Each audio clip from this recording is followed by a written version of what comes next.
We pull our resources together, we pull our revenues together, we share staff. So that way the taxpayer really does receive the best bang for their buck. Instead of three communities trying to solve those same problems separately, we work together.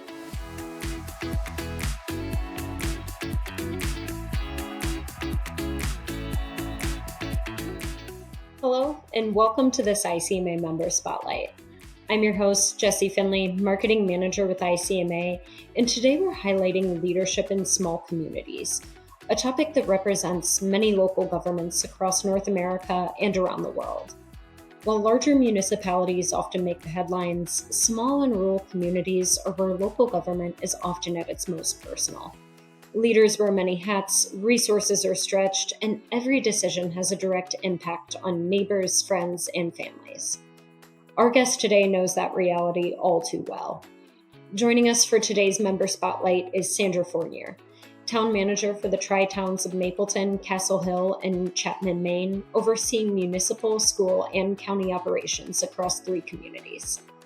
She brings more than 15 years of municipal leadership experience, currently serves as president of the Maine Town, City, and County Management Association, and this fall she will begin serving as ICMA's Northeast Regional Vice President.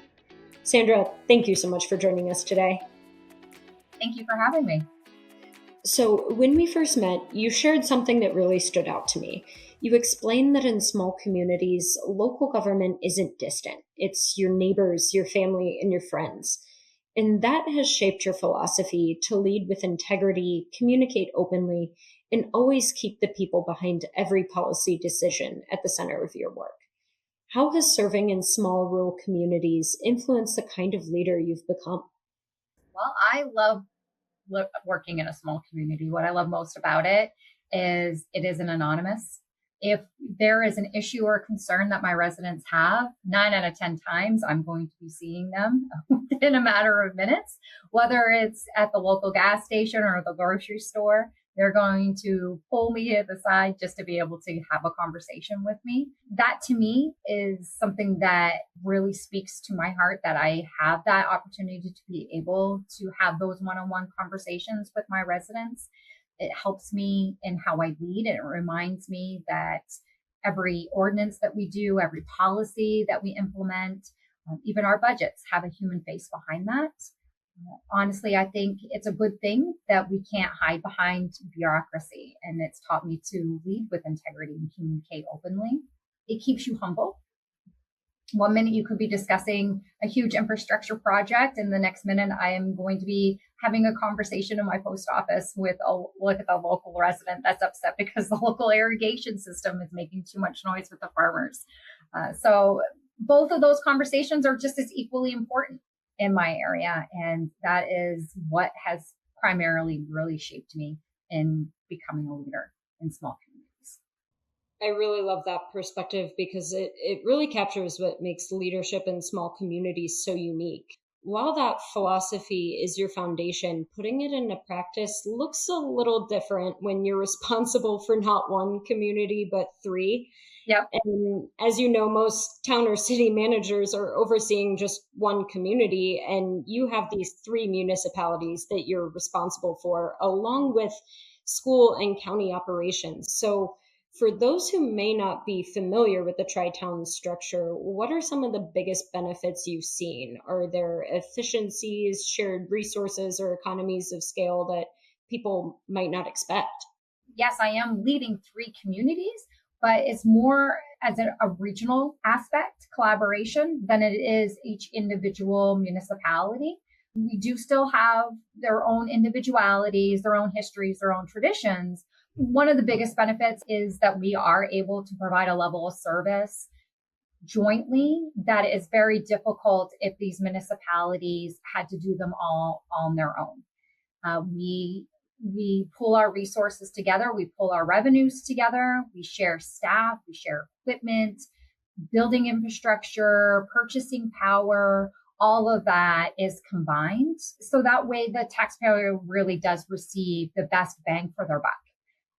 Instead of 3 communities trying to solve those same problems separately, we work together. And I think this is something that a lot of the smaller communities now are facing. It's the reality of today with these cost inflations that every municipality is seeing across the board.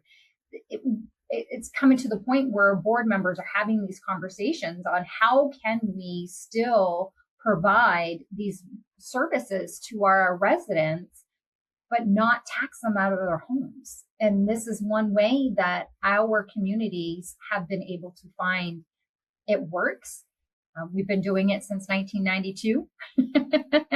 and it's not without compromise by any means. It's not without its struggles, but it does work. If you're willing to see that what that end goal is, and that is the savings in your taxpayers, and willing to come to the table, willing to be able to negotiate, willing to be able to pull those resources for the better good of your communities, and really think that you're not separate, that you're all neighbors.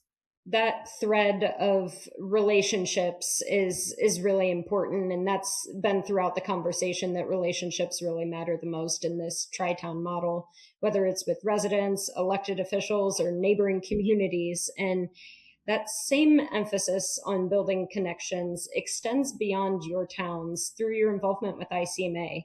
You've been an active ICMA member for years, and you're also preparing to serve on ICMA's board as our incoming Northeast Regional Vice President. Yeah. How has your involvement helped shape your career and your leadership? Are there particular relationships, resources, or experiences that have been especially meaningful to you? ICMA has been absolutely invaluable to me.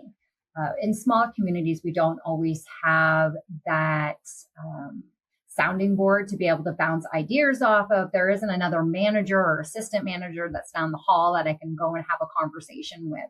So it's really created a network of other managers, city managers, that I can reach out to, know that I don't have to invent the wheel. 9 out of 10 times, there's another city or another town or another community that has had the same issue that I may be dealing with, and may be able to have some resources or sharing of some information on what went wrong, what should I do or shouldn't do, or just collaboration of ideas that I could be able to bounce off of. Those relationships have made me better as a leader. They've challenged my way of thinking. Serving as an incoming Northeast Regional Vice President is especially meaningful to me because I do come from a smaller municipality. We're a population of less than 3,000. I believe I may be the smallest populated regional vice president that they've had on this board. And there's a lot more of our smaller communities across the country than there is bigger municipalities or metropolitan areas. So to be able to have a face at the table, I believe, is extremely meaningful, not just to me to be able to serve in that capacity, but know that I'm representing thousands of other municipalities across the state. What's one misconception that people often have about running a small town, or in your case, 3 of them? That small towns is probably easier to manage than a bigger municipality. And I'm going to argue that it's actually more difficult because we have to wear multiple hats. We have to learn all of these different avenues in a smaller community that maybe you wouldn't have to in a larger municipality. For instance, a larger city may already have a human resource director. I have to be a human resource director. A lot of us have to wear a hat as being the local road commissioner. And I had that even in a smaller community that I had served for 5 years. These are all these wonderful, great things that you wouldn't normally have to deal with in a bigger city because you have people for that. I can just pick up the phone and I can call someone. And smaller towns, we are those people, but and you have no choice but to learn that. And honestly, I wouldn't trade that for anything. So what I've gathered is running a small town or community is building the plane while flying it. Absolutely. Absolutely. And it's really important to have good team around you too. I can't do my job without the team that I have here. Honestly, it's a collaborating effort. We all work really, really well together. They make me look good. Sandra, thank you so much for sharing your experiences and your perspective today. Your story is a wonderful reminder that some of local government's most innovative and impactful leadership happens in small and rural communities where collaboration, adaptability, and strong relationships make all the difference. Thanks again for taking the time to share with us today. Thank you for having me. And to our viewers, thank you for joining us for this ICMA Member Spotlight. If today's conversation has inspired you to learn more about leading in small communities, be sure to check out the dedicated education sessions and networking opportunities focused on small and rural communities at the 2026 ICMA Annual Conference in Long Beach, California. Whether you're looking for practical strategies or new ideas, or opportunities to connect with peers facing similar challenges, there's something there for every local government professional. Until next time, thank you for all you do in service to our communities.